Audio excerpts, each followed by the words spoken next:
Buenas tardes, soy alumna de la maestría en educación. Me encuentro en el primer semestre de la asignatura Análisis de la práctica docente y me encomendaron entrevistar a un docente en servicio. Buenas tardes, maestro. Quisiera que me platicara un poquito acerca de su formación. ¿Dónde estudió usted? En la Escuela Normal número 1 de Toluca. Muy bien. ¿Cuánto tiempo lleva de servicio? 4 años. Actualmente, ¿en qué contexto y en qué nivel y grado se encuentra dando clases? Trabajo en una escuela ubicada en un contexto semiurbano, en el 5.º grado de educación primaria. Muy bien. Vamos a comenzar con las preguntas si usted no tiene ningún inconveniente. Para nada. Muy bien.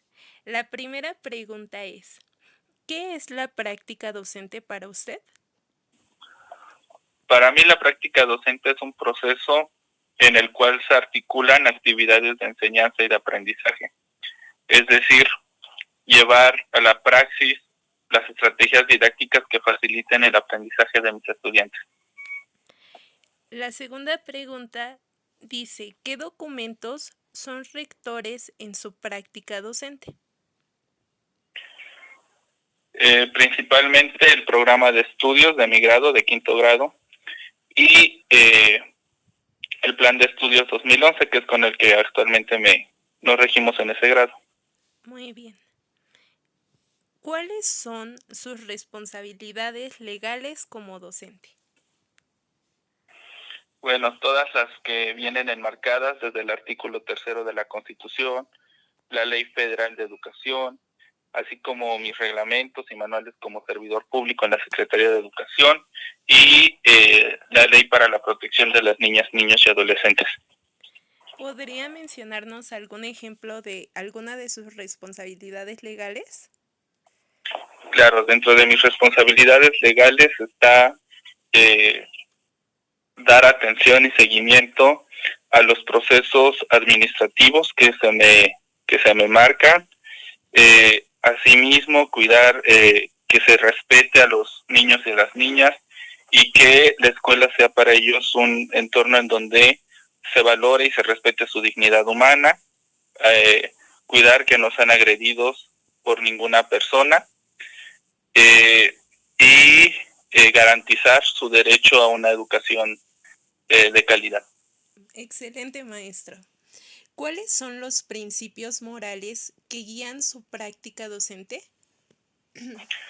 El respeto por la diversidad de mis estudiantes, la tolerancia hacia los procesos de aprendizaje, la justicia y la equidad de cada uno de ellos, mi responsabilidad profesional y ética y la perspectiva de género.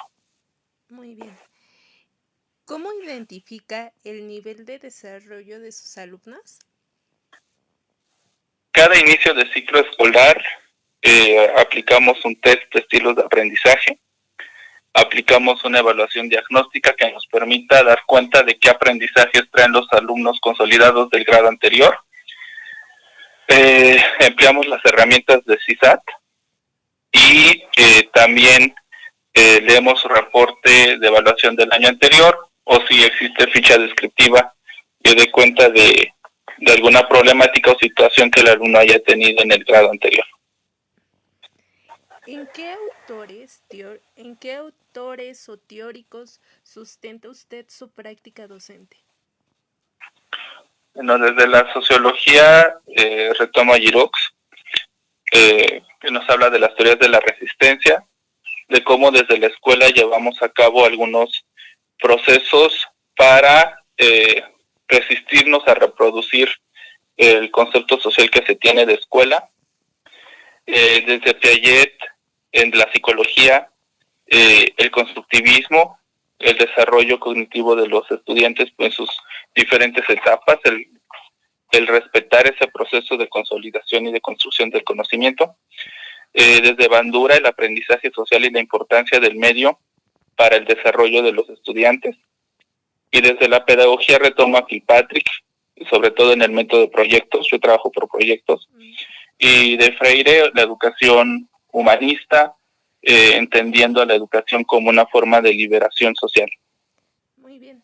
Me llama mucho, mucho la atención el término que usted utiliza acerca del concepto social que se tiene de la escuela y cómo usted lo ve desde estos teóricos, desde otra visión. ¿Nos podría hablar un poquito más acerca de ese punto? Claro, eh, lo decía desde la sociología, la perspectiva que se tiene de la escuela es reproducir las pautas, las conductas que son socialmente aceptadas.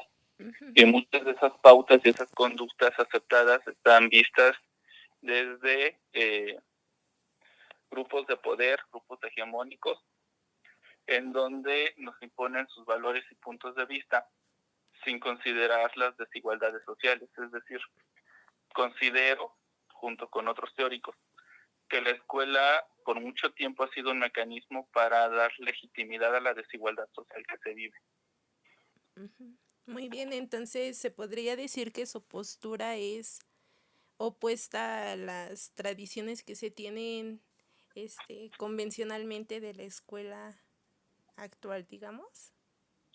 Así es, Muy, eh, desde el hecho de creer que se debe preparar el alumno para estar dentro de la vida laboral, ya estamos limitando a que nuestros estudiantes no van a alcanzar niveles jerárquicos mayores dentro de la estructura social. muy bien. Bueno, vamos a pasar a la siguiente pregunta y es, en su práctica, ¿qué instrumento se emplea para evaluar el aprendizaje de sus alumnos? Principalmente rúbricas, escalas estimativas, listas de cotejo, exámenes escritos, pero también llevamos un registro eh, de algunas observaciones que se crean pertinentes de los logros que han alcanzado algunos de los estudiantes. Muy bien. Entonces también lleva usted a cabo una evaluación descriptiva y en cuanto a sus momentos, ¿cuál es la evaluación que a usted le parece más oportuna llevar a cabo en la escuela? Recuerda sus momentos, en un principio, en el diagnóstico, desde luego la observación, utilizar alguna estrategia como lluvias de ideas, o preguntas que permitan dar cuenta de cuáles son los aprendizajes previos de los estudiantes. En el desarrollo, el uso de rúbricas o que den cuenta de los productos que hace el estudiante y su desempeño en la clase. Y finalmente, como una evaluación final, considero que lo más apropiado es utilizar algún examen escrito, cuestionario. Muy bien. Ahora vamos a pasar al punto de la planeación. Usted al planear sus clases, ¿qué componentes pedagógicos son los que considera? Lo principal son los aprendizajes esperados.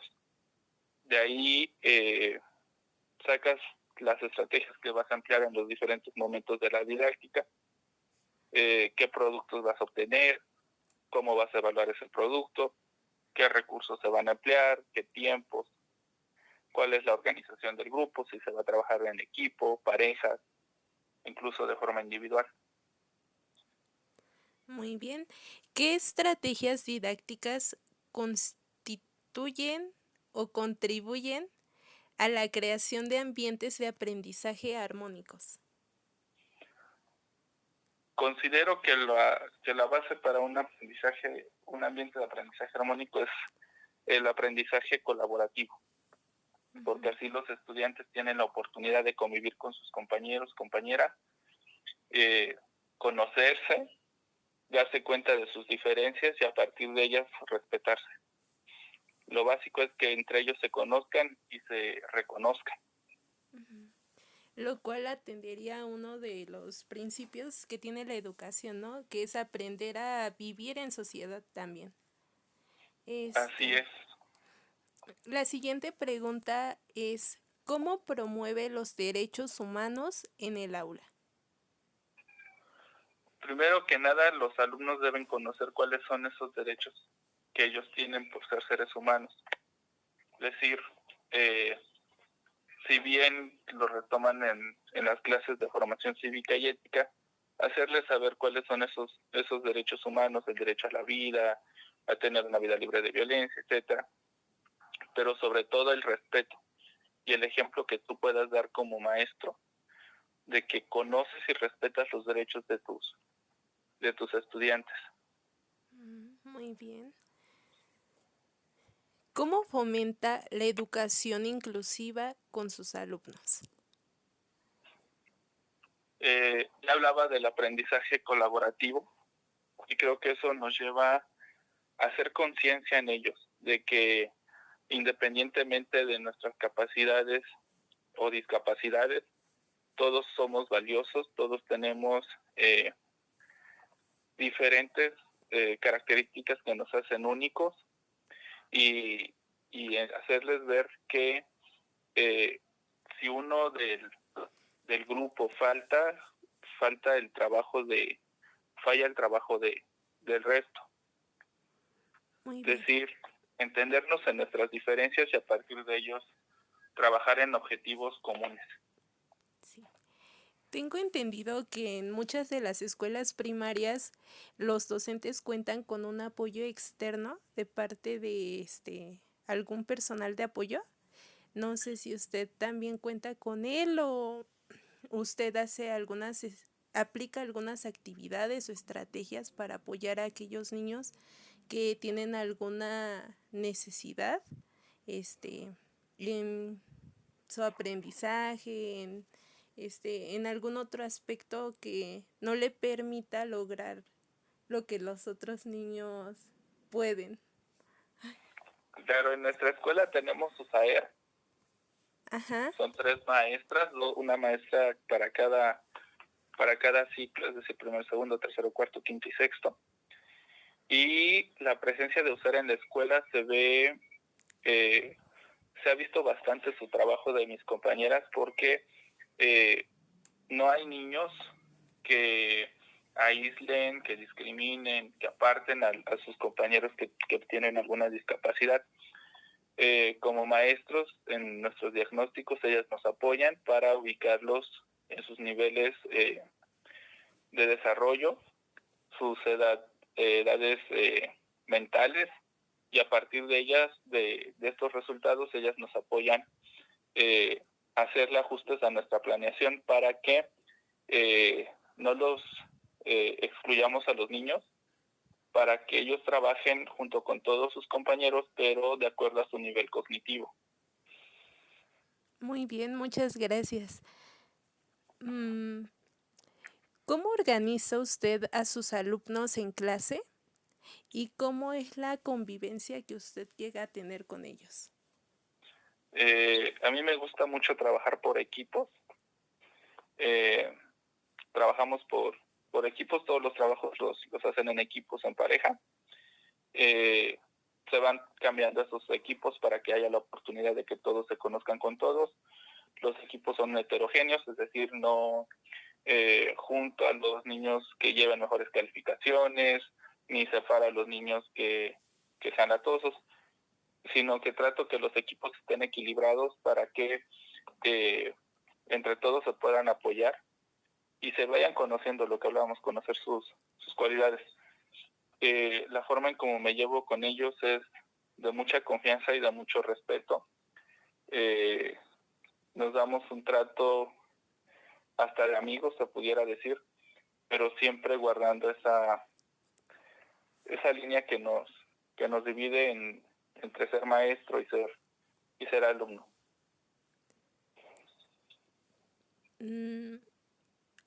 Pasaríamos a otro aspecto que tiene que ver con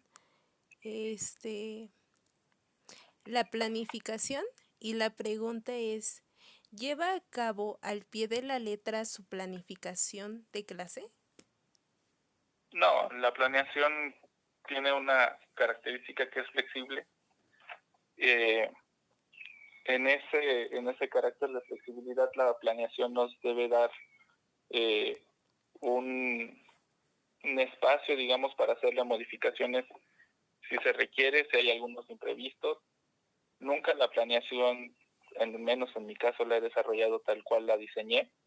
Siempre he tenido que hacer modificaciones en función de los tiempos, de si algún recurso ya no se contó con él, o algún recurso tecnológico no funcionó como se esperaba, o la recepción de los niños a las actividades no fue la que esperábamos. Entonces se tienen que hacer modificaciones en función de ello, pero sin perder de vista el propósito, pues, el aprendizaje.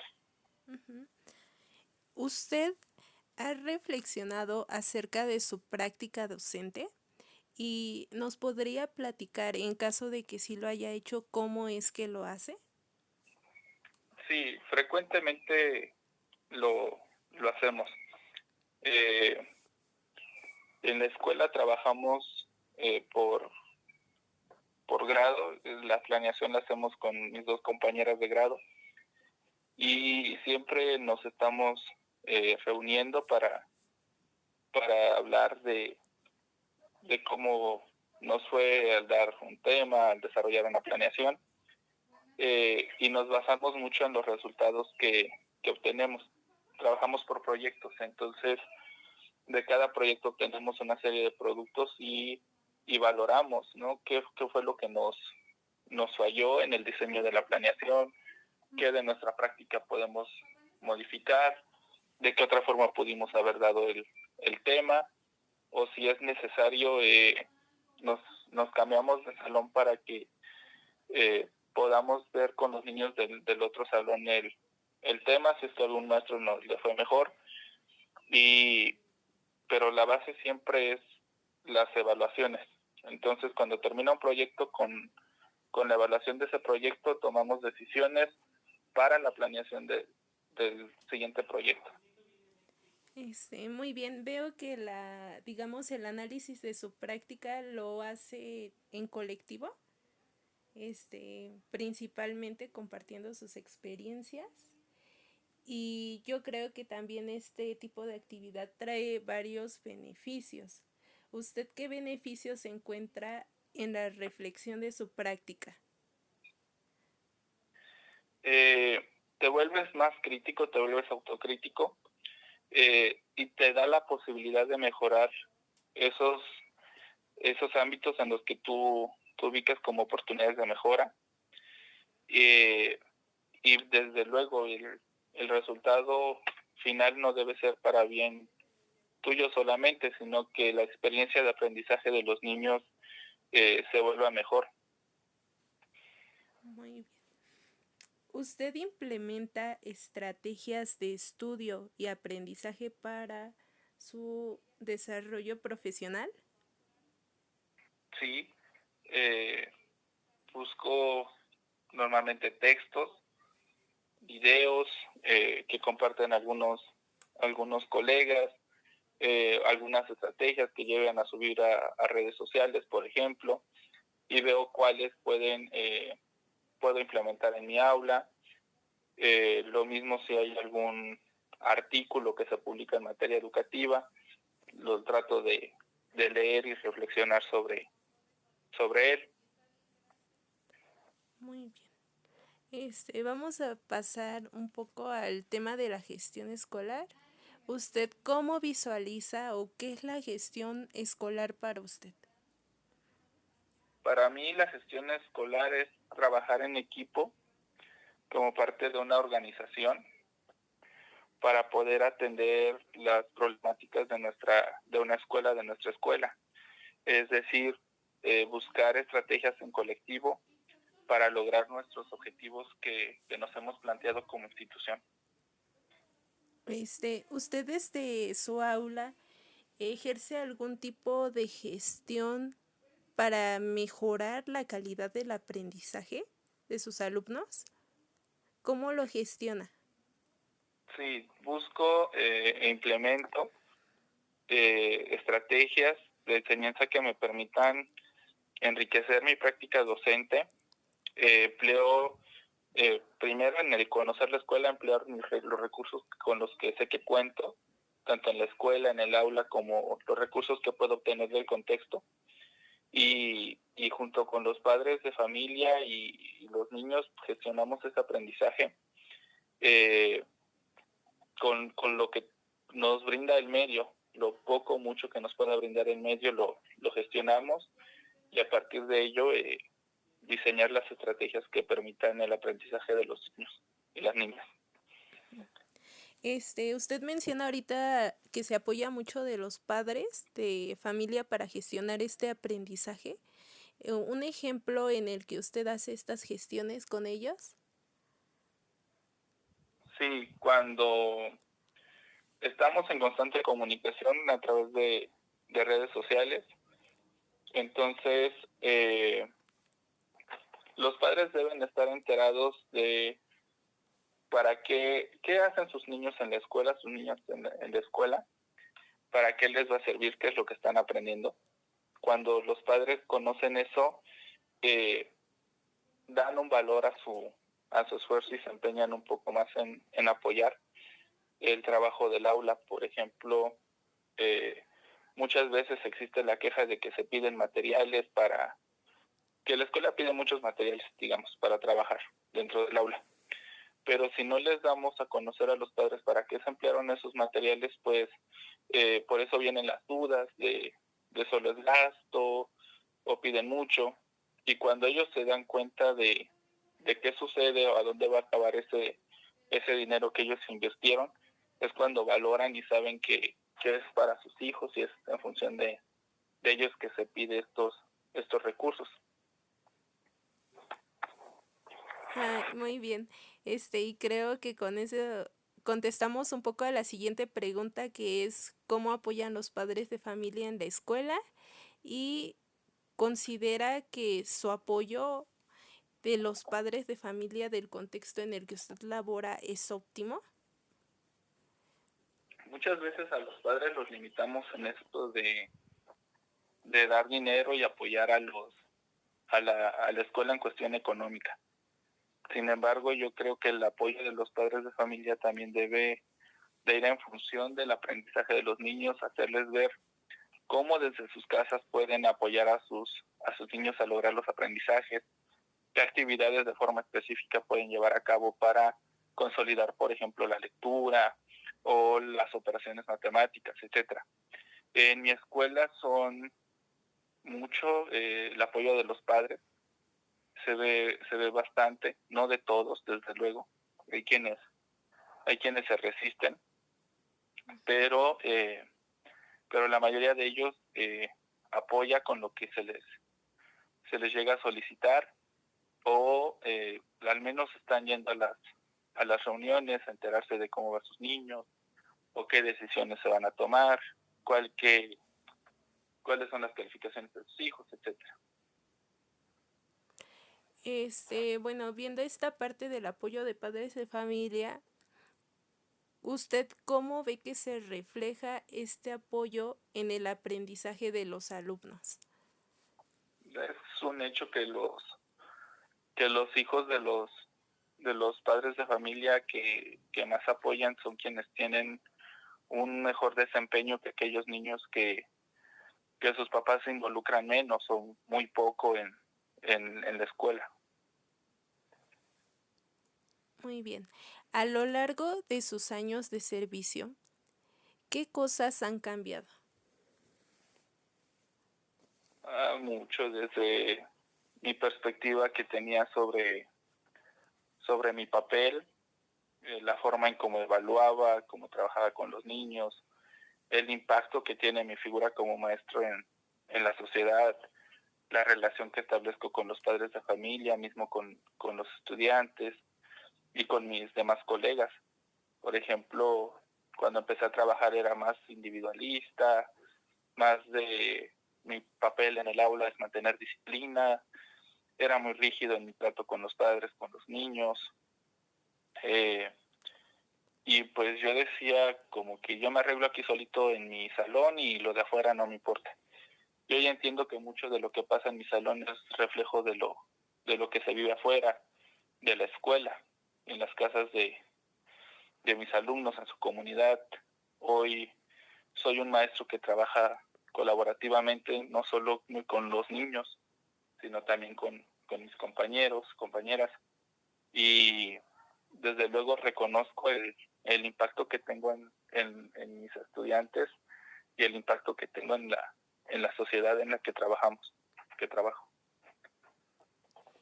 Ya para concluir, maestro, me gustaría preguntarle, usted desde su perspectiva, ¿qué cree que se puede hacer para mejorar la educación? Un cambio de fondo, desde el paradigma de educación. Muchas veces decimos que educamos a los niños para la vida, pero es aceptar la vida como está, con los problemas que tiene. Yo más bien diría que eduquemos a los niños para transformar esa realidad, esa vida que llega a ser tan injusta, para que podamos tener sociedades más justas, más democráticas, crear en los niños una perspectiva de género, una conciencia ambiental, una conciencia de clase, y a partir de ello va a venir una modificación en los planes de estudio, que espero, para que se desarrollen en los niños todas sus capacidades y no darle siempre peso a materias como español o matemáticas, y reconocer otras cualidades y talentos que puedan tener los niños. Excelente, maestro. Le agradezco mucho las aportaciones que nos hace. Son de mucho valor y ojalá y pues en algunos años veamos un cambio en estas perspectivas y en estos dogmas que tenemos acerca de la educación, siempre para mejorar el aprendizaje de nuestros alumnos. Así es. Muchas gracias, hasta luego, maestra. Hasta luego, un gusto.